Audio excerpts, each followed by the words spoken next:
vamos neste momento tranquilizando os nossos corações e vamos pensar em Jesus. Vamos pedindo ao Mestre que nos envolva na sua luz, na sua paz, auxiliando o nosso entendimento e nossas reflexões diante dos temas que serão abordados nas aulas de hoje. Que assim seja, graças a Deus.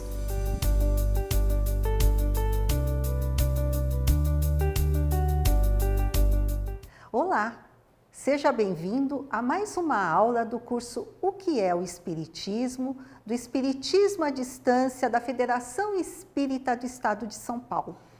E hoje a vez é da quarta aula, parte A, Espírito e Matéria. Então nós vamos tentar entender o que é espírito e matéria segundo o Espiritismo. E falamos que vamos tentar entender por quê. Porque como nós vamos perceber ao longo da aula, a definição que os espíritos dão, tudo aquilo que eles respondem a Kardec, eles sempre enfatizam que nós ainda estamos muito longe de conhecer o que realmente seja espírito e matéria. Então, quais são os nossos objetivos da aula, primeiramente?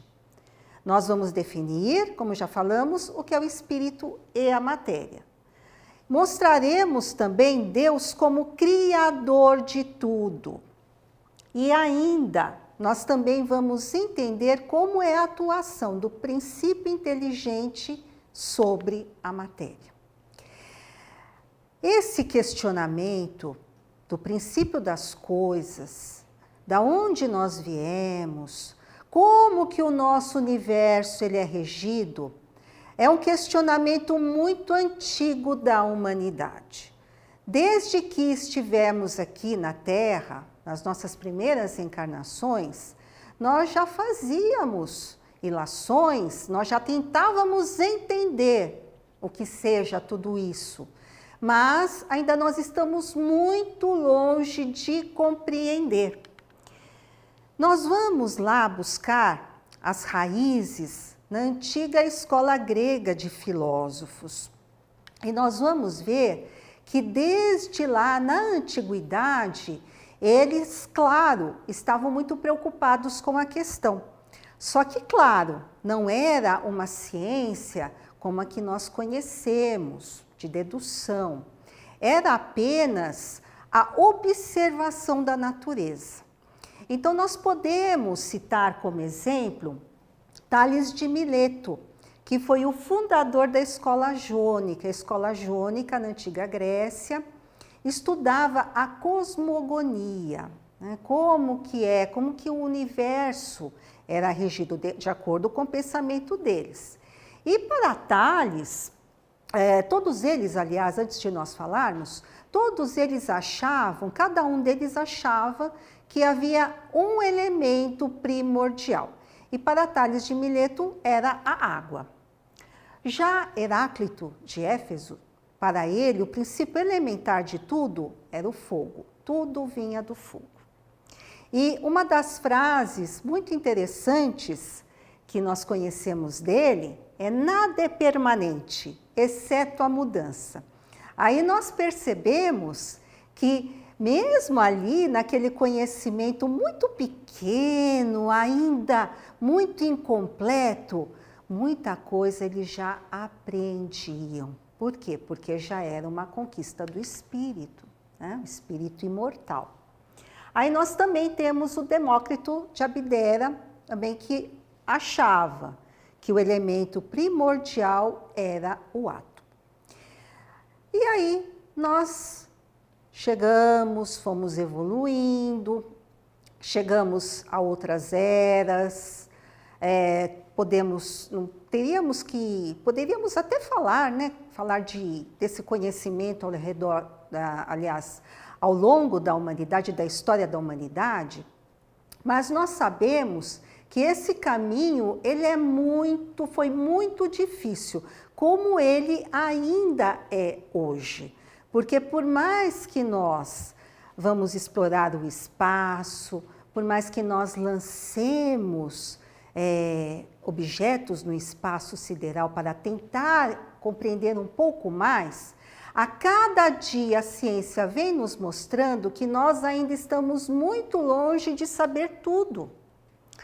E aí, Kardec pergunta lá para os espíritos, no capítulo 2º do Livro dos Espíritos, da primeira parte, ele pergunta: pode o homem conhecer o princípio das coisas? E os espíritos respondem: não. Deus não permite que tudo seja revelado ao homem aqui na Terra. E muitas vezes os espíritos respondem essa mesma questão, eles respondem de diversas maneiras, sempre colocando que nós ainda estamos muito longe de conhecer tudo, porque ainda nós não estamos preparados. E também por quê? Né? Nós sabemos que esse conhecimento ele vai se desmembrando à medida que nós evoluímos. E podemos nos perguntar: mas será que um dia nós vamos realmente conhecer aquilo que para nós é mistério? Claro que sim, vamos chegar até esse ponto. Quando nós alcançarmos a perfeição relativa, quando formos espíritos perfeitos, não como Deus, mas a perfeição relativa. Aí sim nós conheceremos tudo, mas até chegarmos lá, nós ainda vamos ter que passar por muitas etapas. E isso, né, que os espíritos colocam a Kardec lá na questão 18 do Livro dos Espíritos, quando ele diz: conheceremos as coisas ocultas à medida que nos depuramos, porém ainda não temos faculdades suficientes para isso. Então aí nós percebemos que nos faltam meios, condições para nós empreendermos tudo.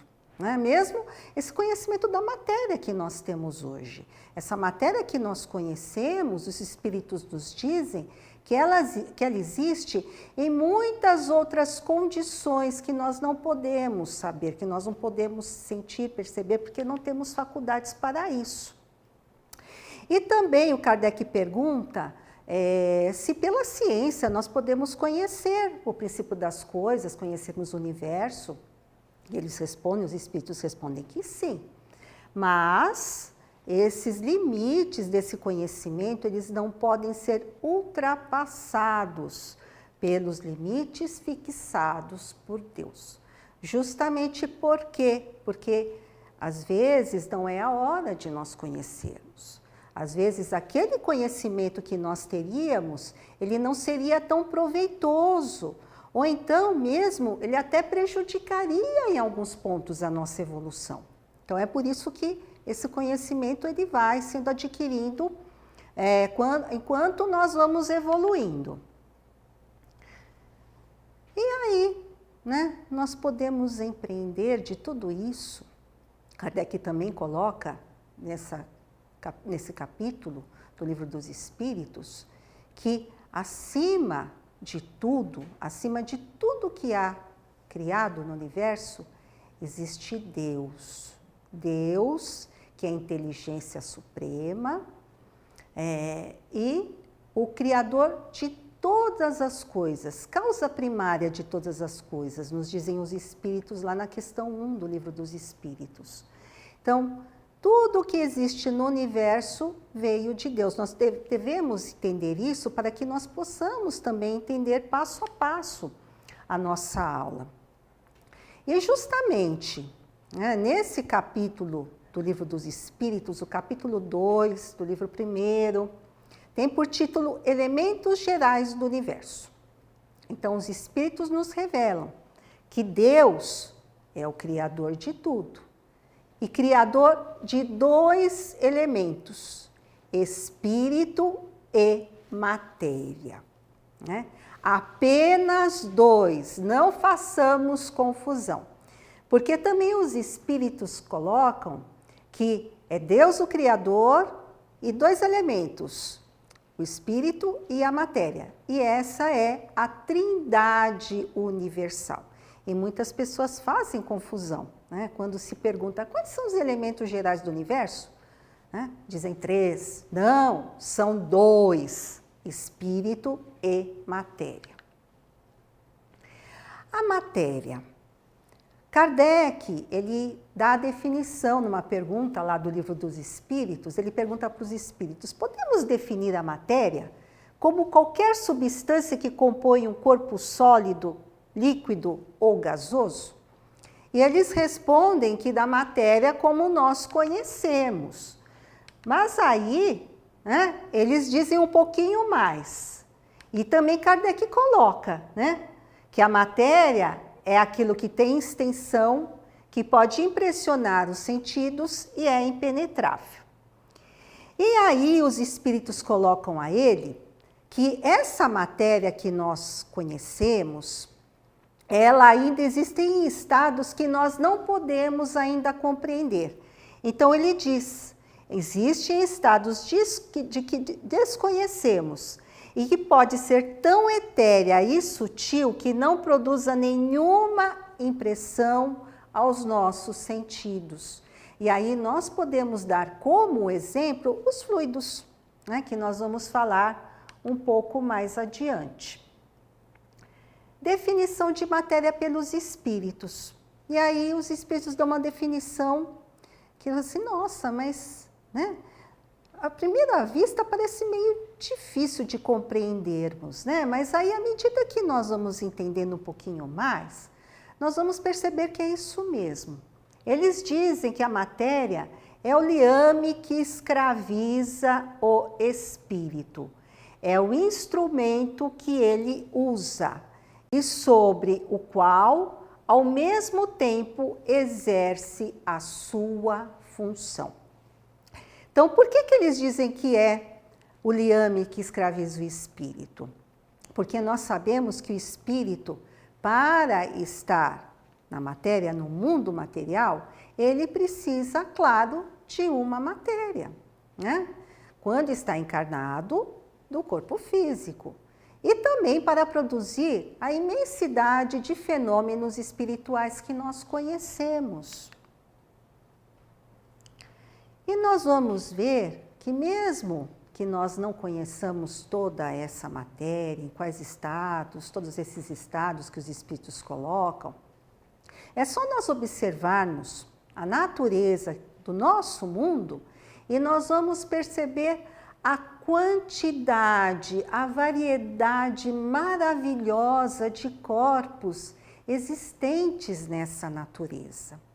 Então, nós sabemos que essa matéria, ela pode, né, ela se apresenta aqui no nosso mundo, pelo menos aquilo que nós conhecemos, como sólido, líquido e também no estado gasoso. Depois, isso, né, aquele conhecimento já um pouco mais antigo.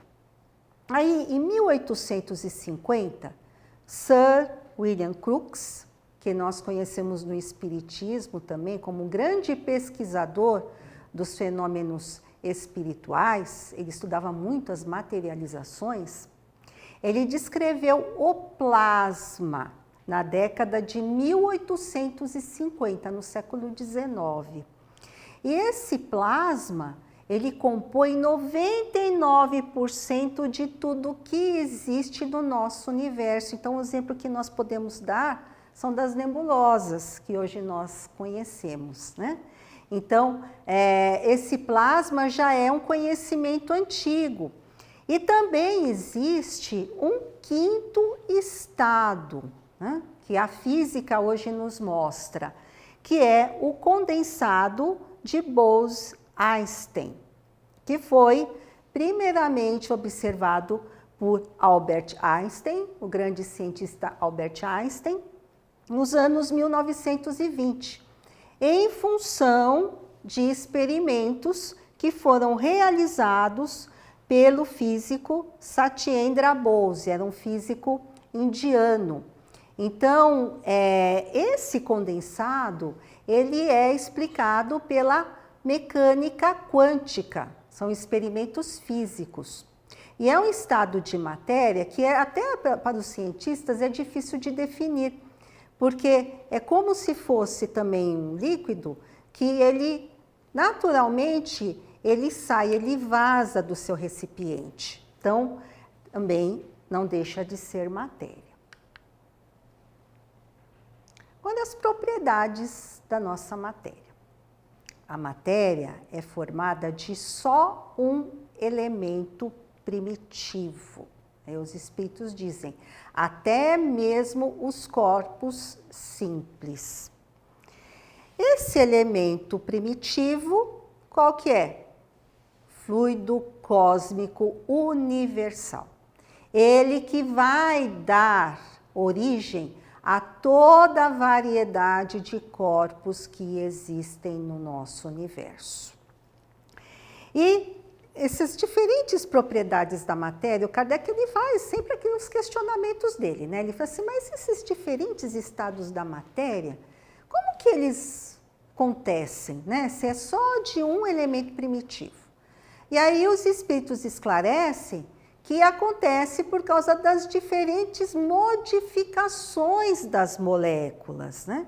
Então eles colocam que das modificações das moléculas elementares sofrem ao se unirem e em determinadas circunstâncias. E uma coisa curiosa é que eles colocam também é que nós ainda estamos muito longe de conhecermos também o que seja a molécula elementar.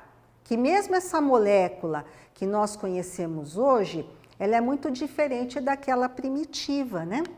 Então, nós podemos dar como exemplo, até Kardec também sempre muito didático, ele faz uma comparação, né, dos elementos químicos, do azoto, do oxigênio, do carbono, né, que são modificações de moléculas, e nós vemos principalmente pela nossa tabela periódica, né? A tabela periódica também que nós já conhecemos há um certo tempo, que passado um tempo, às vezes de tempos em tempos, aliás, né, se faz novas descobertas de novos elementos químicos e eles são acrescidos dessa tabela, né? Então aí nós vamos perceber que muitas vezes dependendo da junção de uma molécula a outra, né, às vezes é o mesmo componente, né? A adição de um componente do outro componente, mas claro, em quantidades diferentes. Aí nós podemos ter substâncias doces, substâncias amargas, podemos ter um veneno, podemos ter um remédio que cura, vai depender dessa combinação. Então, quando nós fazemos essa comparação, nós podemos perceber dessa gama, dessa infinidade de combinações que o fluido cósmico universal se modifica, né, no nosso universo para dar origem àquilo que nós conhecemos. Então, como nós já enfatizamos desde o início da nossa aula, nós ainda estamos muito longe de perceber toda essa extensão de corpos que existem no universo. E nós nos reportamos aqui a Gênese, ao livro A Gênese, quando Kardec, lá no capítulo 6º, falando sobre a matéria, ele nos coloca: aí onde se detém as apreciações do homem, ajudadas até pelos sentidos artificiais mais impressionáveis, a obra da natureza continua, né? Aí nós percebemos que nós podemos viajar, viajar, viajar no universo, conhecer outros universos, porque hoje também os cientistas nos colocam que há o multiverso, não é só mais esse universo que nós conhecemos, mas o multiverso. E aí nós percebemos que quanto mais nós caminhamos, quanto mais nós viajamos, mais coisas nós ainda temos que empreender, que conhecer. né? E isso é muito maravilhoso, é uma ideia que realmente nos empolga, porque dá a ideia justamente dessa grandeza universal e da bondade de Deus para com todas as suas criaturas, que nos dão infinitas possibilidades de crescimento e de conhecimento. E aí até lembrando, né, nós vamos lembrar lá de mais um filósofo da antiga Grécia, o grande Sócrates, onde ele dizia: só sei que nada sei. E assim somos nós. E aqui o fluido cósmico universal, como nós falamos, né, que é o liame, que une o espírito à matéria. É preciso haver essa união com o fluido cósmico universal para que o espírito possa atuar na matéria. Então, ele é definido como a matéria cósmica primitiva. Como nós dissemos, é o elo de ligação entre o espírito e a matéria.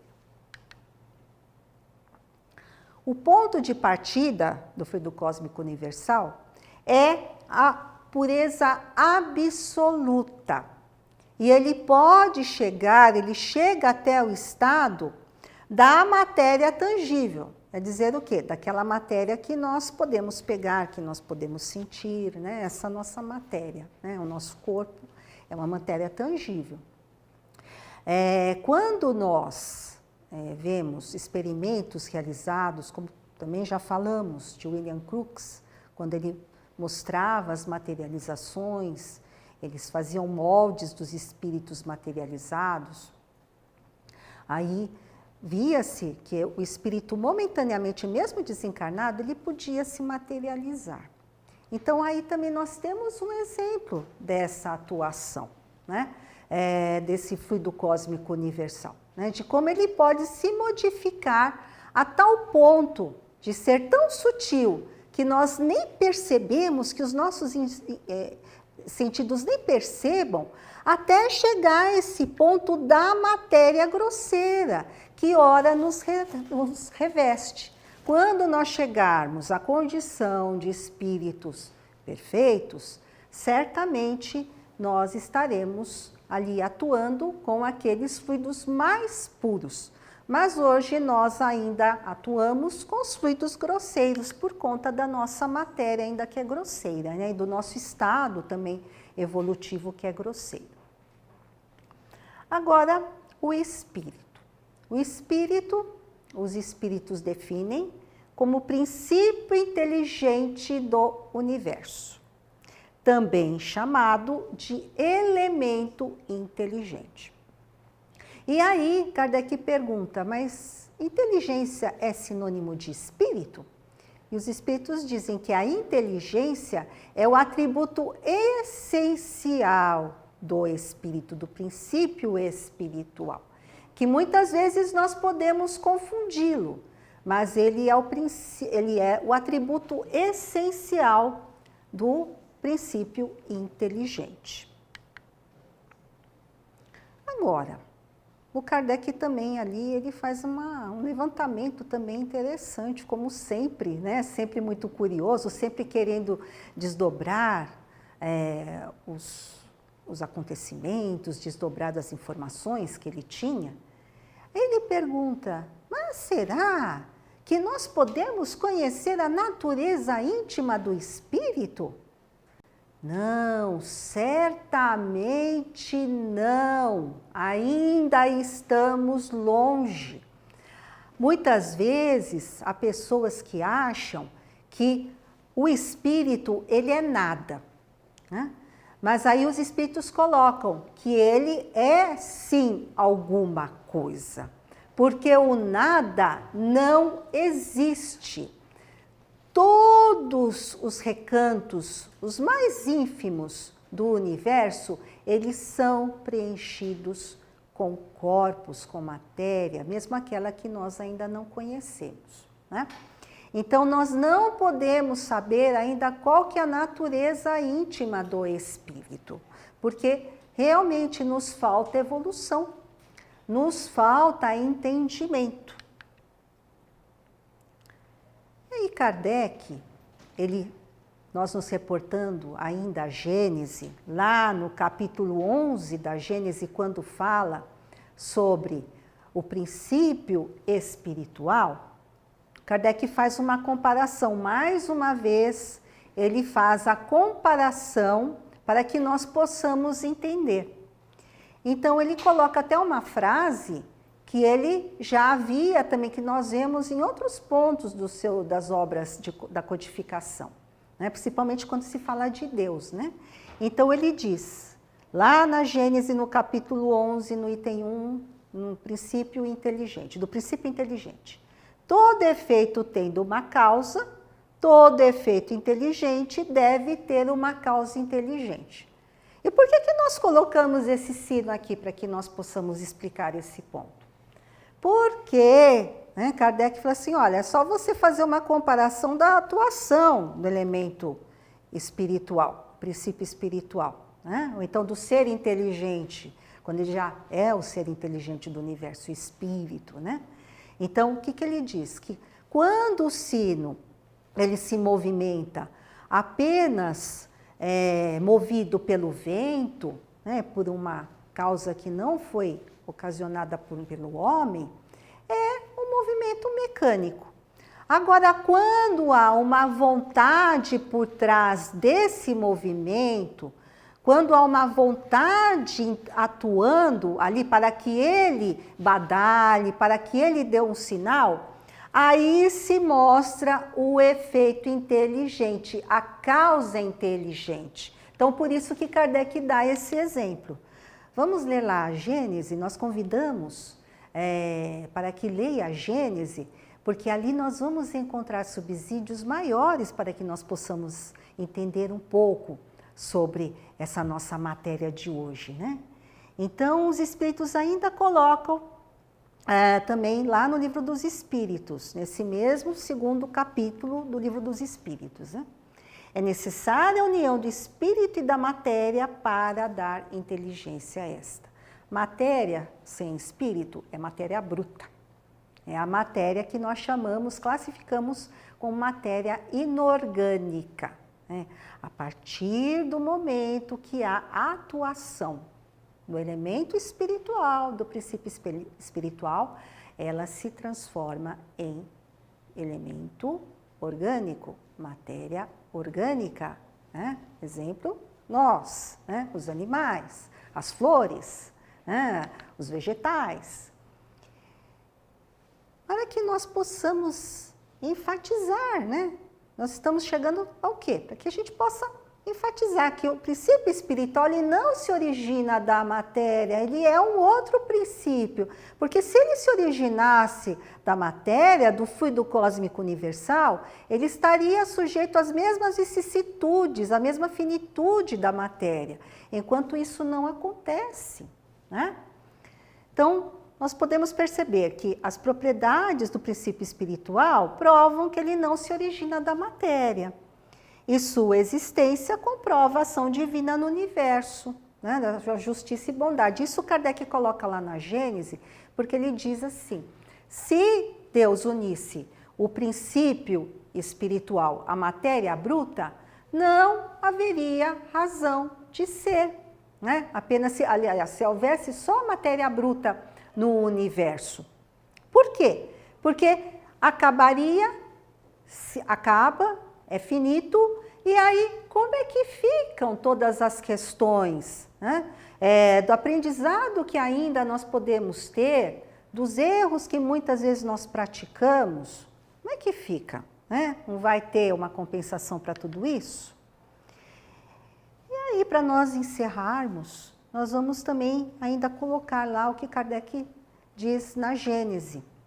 Desde que a inteligência e o pensamento não possam ser atributos da matéria, chega-se a esta conclusão, indo dos efeitos às causas, que o elemento material e o elemento espiritual são dois princípios constituintes do universo. E ainda, o elemento espiritual individualizado constitui os seres chamados espíritos, como elemento material individualizado, constitui os diferentes corpos da natureza, orgânicos e inorgânicos. E enquanto seres individuais, seres espirituais, inteligentes, chamados de espíritos, nós todos fomos criados simples e ignorantes, com todas as possibilidades de evolução. E apenas cabe a cada um de nós o esforço para que nós possamos evoluir. Isso também Kardec coloca no item seguinte, no item 7, desse mesmo capítulo da Gênese. E como fixação do aprendizado, nós temos 3 perguntas, como sempre, né? Então, a primeira, o homem sempre teve explicação para a existência do universo? Como o Espiritismo auxiliou em sua compreensão?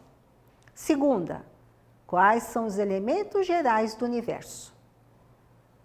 O que é o fluido cósmico universal? E ainda a terceira, qual o principal atributo do elemento espiritual? Aqui a nossa bibliografia, né, que nós podemos consultar, o nosso livro do curso, que é o Espiritismo, Edições FESP, a Gênese e o Livro dos Espíritos. E aqui, né, para que nós possamos levar como um ensinamento, nós vamos lembrando de Jesus com as crianças, quando ele dizia que nós deveríamos ser como as crianças, simples como as crianças. E aí nós percebemos que nós devemos nos transformar em crianças para que nós possamos realmente admitir essa grandeza do universo e o quanto ainda nós somos tão pequenos, mas tão cheios de possibilidades de crescimento. Muita paz a todos, que Jesus nos ilumine cada dia mais.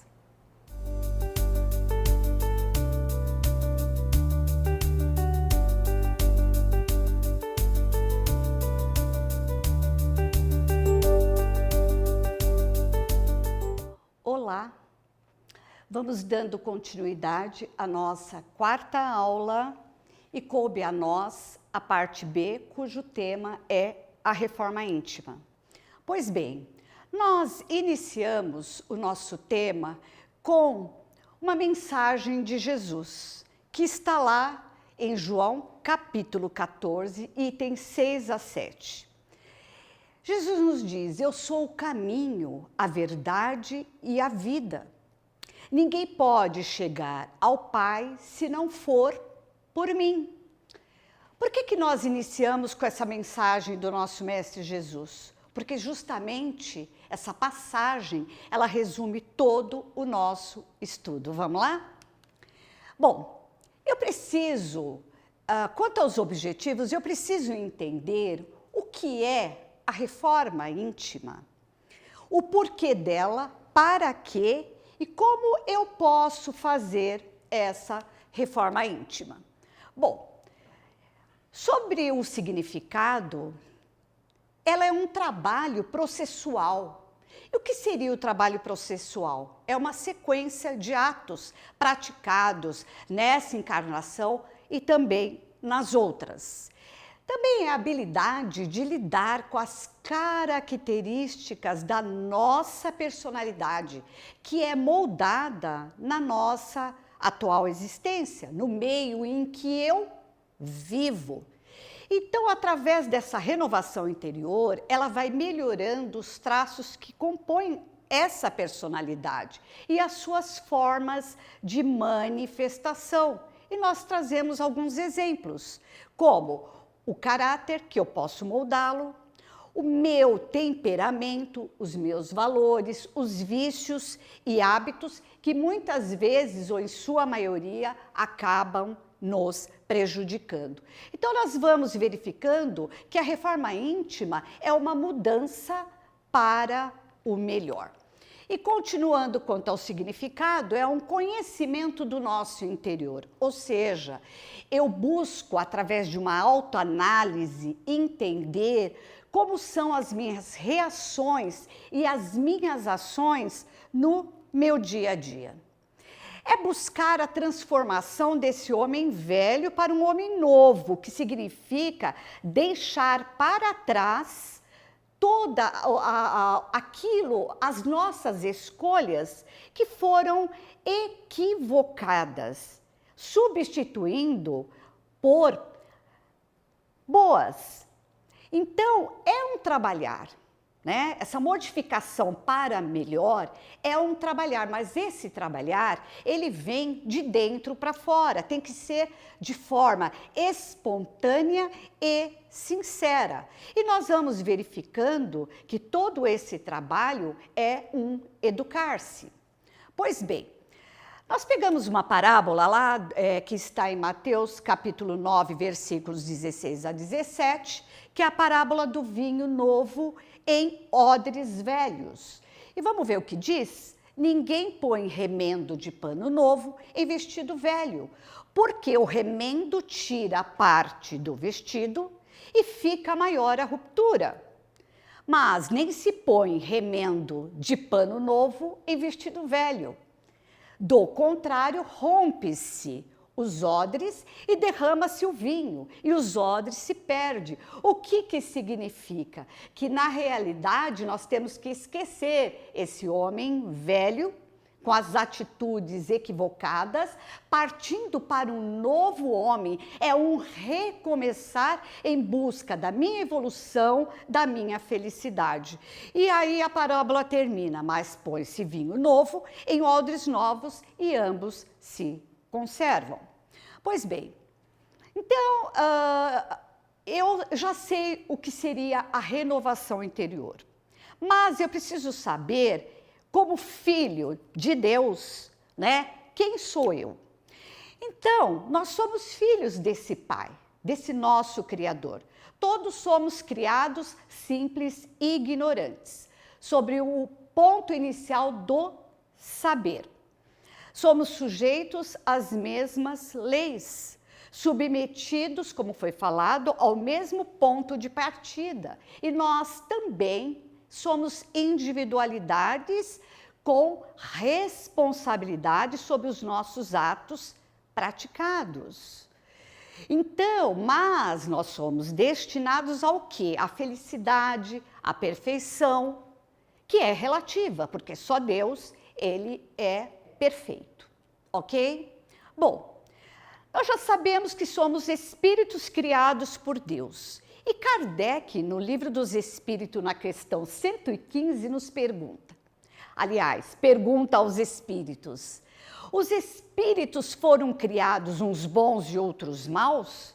E eles nos respondem, Deus criou os espíritos simples e ignorantes, mas não falou que foram criados maus. Então, essa criação simples e ignorante tem a ver com um saber. E no livro Céu e Inferno, primeira parte, capítulo 8, item 12, nos diz o seguinte: esse sem saber significa sem conhecimento, nem consciência do bem e do mal. À medida que o homem ele vai reencarnando, ele vai experienciando, né? Na vida de encarnado, ele vai ampliando o seu nível de consciência.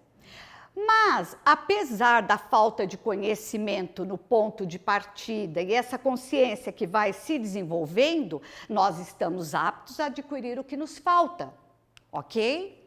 Agora, nós já sabemos que somos espíritos criados simples e ignorantes, mas somos dotados de livre-arbítrio. Que tem a ver com o quê? Com as nossas escolhas. Está lá na questão de número 121 do Livro dos Espíritos, que tem a ver com as escolhas entre o bem e o mal. Então, Deus não criou o mal. Ele sim estabeleceu leis que estão em nossa consciência. Ah, mas eu preciso buscar a minha felicidade. Como é que eu faço? Observando as leis de Deus. Ah, mas eu preciso acertar. E como eu faria? Através do exemplo maior, o nosso Mestre Jesus Cristo. Agora, eu preciso entender, como espíritos criados por Deus, o que eu estou fazendo aqui no planeta Terra, né? Então, no Livro dos Espíritos, na questão 1006, São Luís nos esclarece. Deus não criou seres para permanecerem eternamente no caminho do mal. Apenas os criou simples e ignorantes, e todos devem progredir num tempo mais ou menos longo, né? De acordo com a vontade de cada um. Então, nós vamos vendo aí o quê? A nossa liberdade de escolha, inclusive com a vontade que faz parte de cada um. Eu preciso querer me melhorar. Então, este mal, nós vamos nos apercebendo que ele é passageiro e ele vai diluindo na medida das nossas reencarnações em que eu vou melhorando. Agora, para que e por que da reforma íntima? Bom, é uma necessidade? Sim. É importante para a nossa evolução. É o meio de libertar das nossas imperfeições, porque na medida que eu me analiso, que eu verifico que o mal está me prejudicando e que eu tenho consciência disso, eu vou me modificando. Então, eu vou buscando o que através dessa reforma? A minha felicidade. E aí entra a doutrina espírita, que vem e que nos esclarece sobre essa questão. E ela nos traz resignação, que os problemas que eu passo no meu dia a dia é uma questão de tempo, é porque eu preciso para me melhorar. Mas essa situação não perdura para sempre, ok? Agora, onde eu vou fazer a minha reforma íntima? Dentro de nós mesmos. Se lembram daquela autoanálise, né? Daquela viagem para dentro de nós? Eu preciso saber quais são as minhas ações e as minhas reações e a partir daí melhorar. E quando fazer? O momento é agora. Se eu tenho vontade, né? O momento é agora. Só que nós temos que aproveitar a oportunidade que estamos reencarnados, ok? Bom, na questão 919 do Livro dos Espíritos, é perguntado qual o meio prático mais eficaz para se melhorar nesta vida e se resistir às más tentações. O que nos é esclarecido, a cada noite, recordar todas as coisas que nós fizemos durante o dia, perguntar para si mesmo, o que eu fiz de bom, o que eu não fiz? Ah, mas eu não consigo. Então, é hora de pedir ajuda a Deus, é hora de pedir ao nosso guardião que nos ajude, que nos esclareça. E olha, quando nós temos a vontade de querer nos melhorar, certamente o nosso Pai Criador, nosso Mestre Jesus e os Espíritos de luz estão ali para nos auxiliar. E qual seria o primeiro passo? A vontade. Porque nós estamos falando de renovação interior, que ela é bom para nós, mas é sugestão, porque eu tenho que querer, né? Eu tenho que ter a vontade de ser melhor moralmente falando e buscar a minha evolução. Qual seria o segundo passo? A autoanálise, aquela de toda a noite. E ela deve ser constante, né?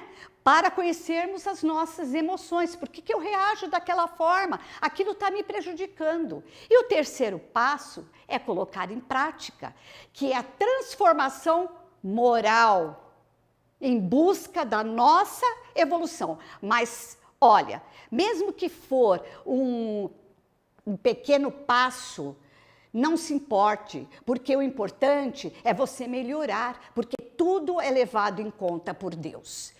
Agora, se somos espíritos imortais, respondemos por quê? Por nós mesmos. Então, por que não praticar o bem? Por que não ser feliz? Por que não buscar a minha evolução? Porque à medida em que eu me melhoro, melhora o meu ambiente, a minha visão do outro, a minha visão da minha família. Pois bem, mas quando eu tenho a vontade de querer me transformar, vem aquela inquietação. Por quê? Porque eu quero me transformar de uma hora para outra, mas não é assim. Nós temos que fazer as pazes com a nossa imperfeição, porque nós precisamos saber, nós precisamos nos conscientizar o que realmente nós somos. E o remédio é a aceitação, ok? Agora, a transformação, ela é passo a passo, ela é gradativa, ela é progressiva. Nós não podemos exigir de nós aquilo que nós não conseguimos. Lutemos sim contra a fuga, os desculpismos. Podemos fazer sim melhor. Então, educar-se é disciplina com consentimento íntimo, ok? É ser melhor com relação ao hoje, né? E procurar ser ainda melhor amanhã do que com relação ao hoje. Então, caminhemos um dia após o outro, na certeza de que este Deus torce por nós e espera pela nossa renovação.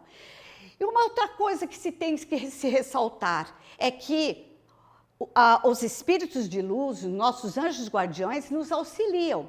E a prece, ela é uma verdadeira terapia, porque através dela eu me ligo com Deus e há um despertamento das forças nobres que há em nós, porque somos centelhas divinas. E esse amor que Ele tem por nós é incondicional. Só que para a gente fazer essa renovação interior tem que haver o treinamento, que é esse mundo de sociedade em que vivemos, é no nosso dia a dia. Então, à medida em que eu vou me melhorando, ao conviver com o outro, eu vou entendendo que o outro erra assim como eu, e que eu preciso que ele me entenda assim como eu preciso que entender o nosso próximo. Agora, infelizmente, algumas das nossas imperfeições, como orgulho, egoísmo e vaidade, nos distanciam do quê? Dessa busca do melhor para mim. A minha perfeição, a minha renovação. O orgulho, como podemos ver, é um sentimento de superioridade, como se eu fosse melhor que o outro. O egoísmo, mas é o querer para si, então eu me basto, eu não preciso de nada. Ou a própria vaidade, a ostentação de mim, a ponto de eu entender que eu não tenho defeito, que eu não tenho nada para me analisar. Então, na questão 895 do Livro dos Espíritos, Kardec pergunta: qual os sinais mais característicos da imperfeição? É quando o nosso ato é feito por interesse pessoal. Isso nós devemos nos ater.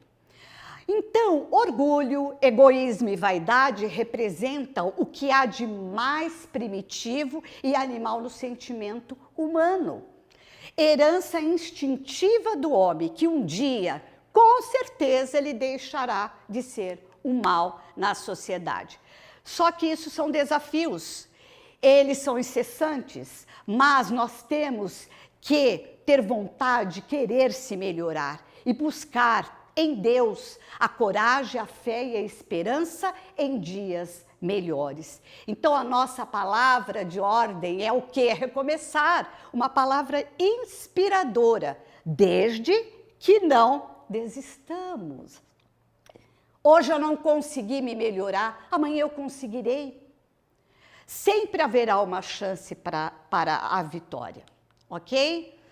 E tudo isso para buscar, né, as virtudes como a humildade, a modéstia, a coragem, a paciência, para sermos o homem de bem, para buscarmos a nossa felicidade.